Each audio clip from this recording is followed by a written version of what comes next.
Good morning. Today is Monday, December 27th, 2021. Welcome to Columnhenge, everyone.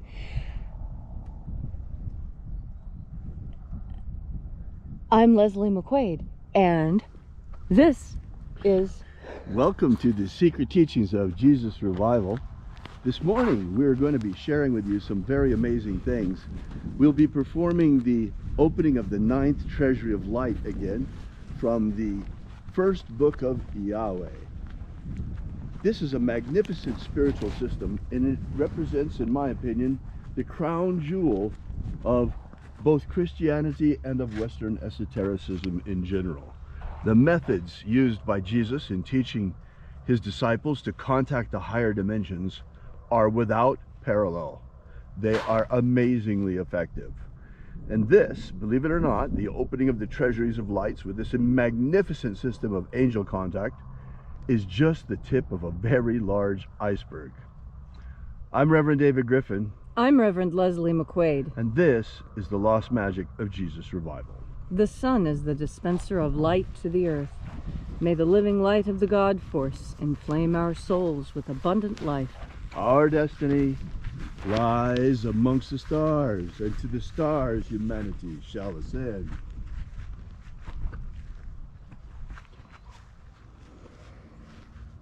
Take a nice deep breath and feel into your body. Breathe deeply. Feel each breath as it moves into you. Follow your breath as it spreads throughout your body.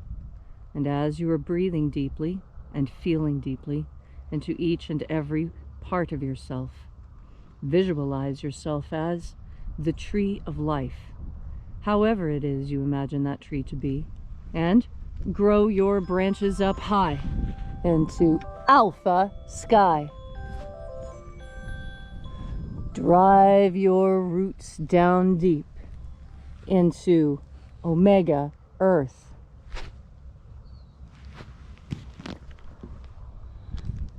I call on you in the east, Alpha.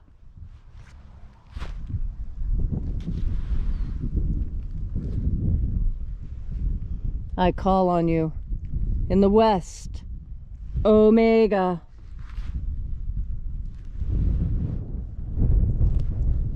I call on you in the north, Alpha.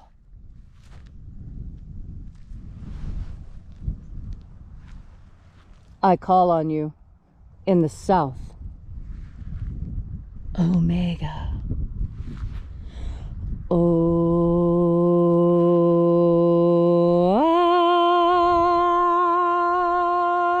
Alpha Et Omega. the beginning And the end. and the path of the age between sunrise And sunset. and the path of the sun between birth And death. and the path of life between Alpha Omega.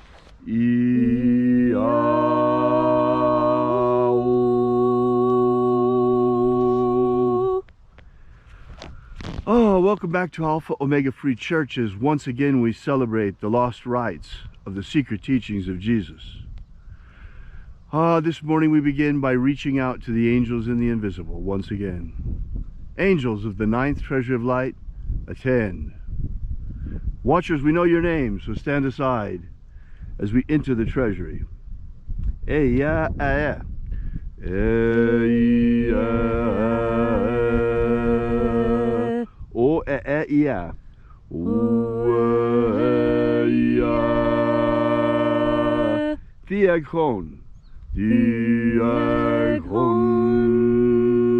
Let the watchers withdraw, and let us enter into the 9th Treasury of Light.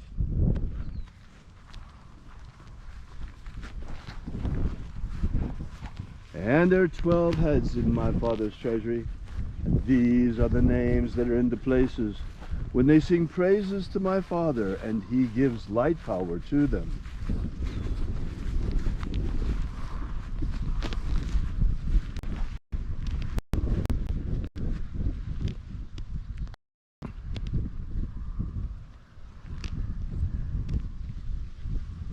Shining angel, head in the place of the east. We call upon you using your secret name left to us by the living Jesus.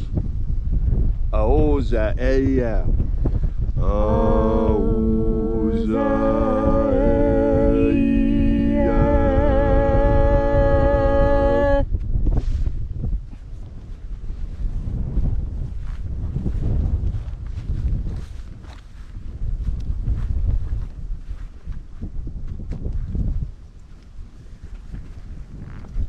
Ahoba Inoza. Ahoba Inoza.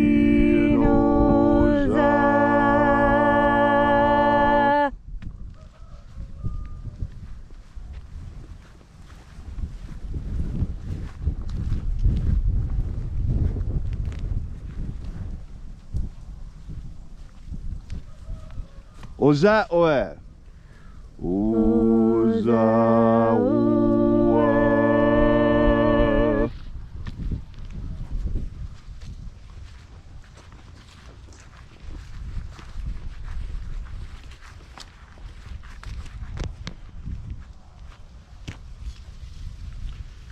Eya ah. Eya ah.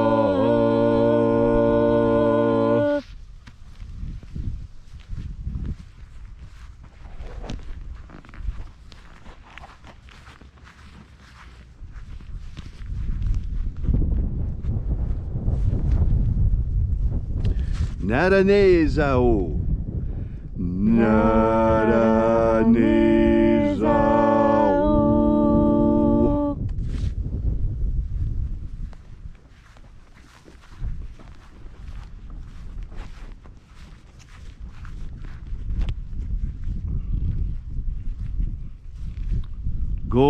Gozazai. Gozazai.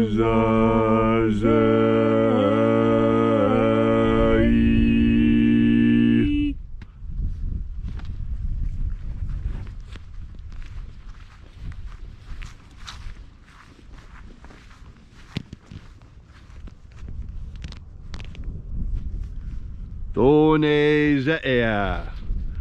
Tonezea.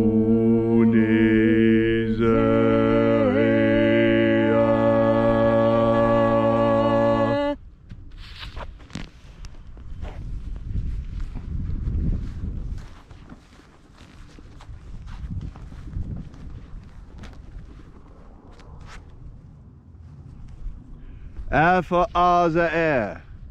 Alpha Ωmega.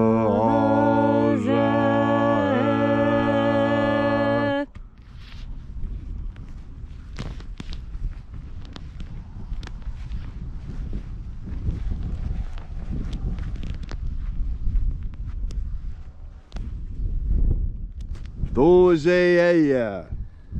Dozeia.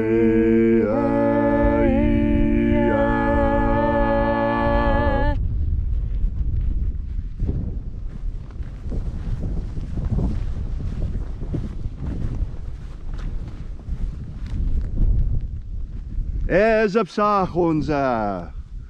Ezapsachonza.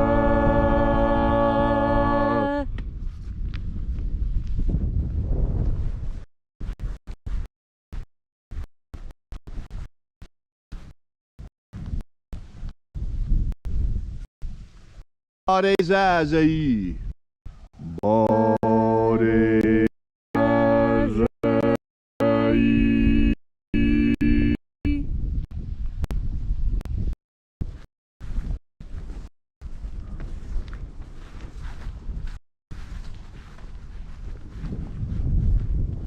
Eyafaza. Eyafaza.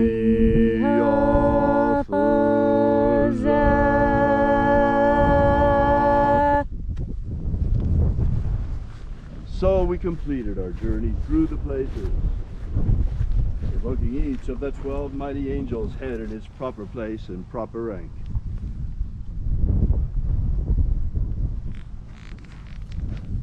Until at length we came into the place of the midst, the place of the middle, the place of the center, the place of the Father of the Treasury of Light.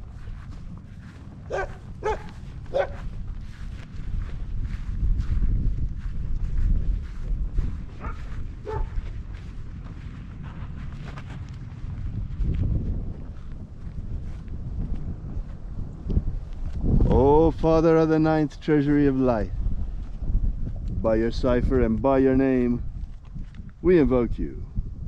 Ioe Ithoi.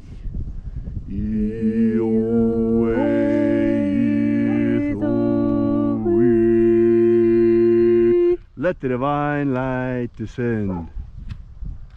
It is the intention of this ritual and our fervent prayer to establish human liberty worldwide. Establish human liberty worldwide. Abolish slavery in all its forms. Abolish slavery in all its forms. And establish a pro-human future. Establish a pro-human future. Restore the purity of our Restore the purity of our air. Of our water. Restore the purity of our water. Our food. Restore the purity of our food. And our medicines. Restore the purity of our medicines. Protect humanity from extinction. Protect humanity from extinction. And protect the integrity of our genetic Protect code. the integrity of our genetic code. All these things we ask in the name of the living Jesus. Amen. Amen. So mote it be. Take a moment now to again feel into your body. This ancient magical rite we are doing together helps you experience more God Force energy. What does God Force energy do for you? God Force energy does something very important, something our ancestors treasured, something so many people understand so very, very well. And that is the idea of standing your ground. Standing your ground, what does that mean? That means claiming a place and defending it. You know, there's this television show. I laugh about it all the time. The only part I remember about this show is this guy who would constantly scream, "Bebinba!" That was his thing. He had a piece of land taken from him during a war, and all he could think about doing was getting it back. His entire life mission was about getting it back. Because what? Because when the time came for him to stand his ground and protect what he had, he couldn't. And so his whole life was spent trying to get it back. Bebinba. And it's such, to me, it just screams of loss and desperation and futility and the act of banging one's head against a wall. Why let it go in the first place? That was always my question. Why did he let it go in the first place? And that's what I ask you. You who have freedom right now. Freedom. The kind of freedom our ancestors only fantasized about. And yet you're willing to give it away for what? So you can go to a football game? So you can get a free hamburger? What are all the reasons they're giving you to do this thing you don't want to do? Don't do it. Stand your ground. If you have to think of a word, I mean, anytime anybody starts saying anything, I instantly think, Bebinba! You know, stand your ground. Don't try and claim it after it's been taken from you. And that's what Jesus taught. Jesus taught how to be happy where you are. It doesn't matter if the world is crumbling around you. You can still tell a joke or two. Let them call it gallows humor, but you're the one that's going to die with a light heart. And a light heart is what makes it easy to ascend, because you have faith. And that's the other part of the Bebinba story. He had faith that through his action he could actually reclaim what he had lost. And see, humanity has done that so many times. Did you think that when Jesus brought the message of freedom that he was the first? No, he was the, maybe in a long line of godly avatars who come to earth. God incarnate comes to earth periodically to remind us of what's important, to reteach us what we have forgotten. That's why all the great teachers have an important place in my heart. Krishna, Buddha, Rumi, Jesus, Two Feathers, all of these people have great teachings to give if you will just open your heart and listen. And what is the big thing that I'm telling you about God Force energy today? That God Force energy is your anchor. I've seen a lot of Christians who use the anchor as their symbol because, you know, the anchor is a beautiful sign. It implies stability and force. but it's also iron, so it strengthens you in lots of different ways. And what I'm telling you now is to hold your ground. That's one of the good things that God Force energy is good for. Do you think Jesus would have been able to sustain his mission without the ability to stand his ground? How about when he kicked over those tables in the temple of the moneylenders? Boy, that was claiming new ground, I think. That's reclaiming an old thing and getting it back. And what is it that you need to stand your ground for? Or what is it that you've lost and you're trying to get back? This is what God Force energy is for. God Force energy can tell you the difference between a good plan and a bad plan, between something you need to get back and something that's better off lost, when you need to stand your ground and when you need to walk away. God Force energy teaches you the difference in these things, teaches you when it's important to stand your ground, when it's important to speak your mind, when it's important to ignore whatever it is that humanity is telling you and instead follow God. Very difficult path I'm talking about, to ignore absolutely everyone and everything around you and do that which God wants you to do. My goodness, what an amazing commission you have been given. The commission of God to be one of his warriors, to slough off all the cares and concerns of this world and put your focus 100% on God. Every step you take, let it be taken in his path. Every bite of food that goes into your mouth, let it be blessed. Every time someone steps on your toes, forgive them, bless them, pray that they do better next time. Rise to the occasion. Rise to what it is that God has envisioned for you. How do you do this? How do you keep so strong in the face of so many difficulties? Well, you turn your mind towards the idea of God and the God Force and his son Jesus, who walked his steps better than anyone. And then you do the same thing Jesus did. Square your shoulders and you take in another deep breath of God Force. Thank you, Leslie, for that beautiful message on this Monday morning. If you'd like to know more about the secret teachings of Jesus, or if you would like to find out more about this ritual, be sure to drop by our website at alphaomega.church. While you're there, download our free ebook that gives you the entire beginnings of the secret teachings of Jesus system. Also, while you're there, we ask that you consider leaving a donation. We depend entirely on you for the furtherance of this mission. And so far, we're doing it very, very well. So we appreciate your continuing patronage, and we'll be here with you and for you again tomorrow morning in the hour of sunrise. And until then, have faith and expect a miracle. And until we have the pleasure of each other's company again, may the God Force run strong within you. And, as always, may your prayers and your magics work better than expected.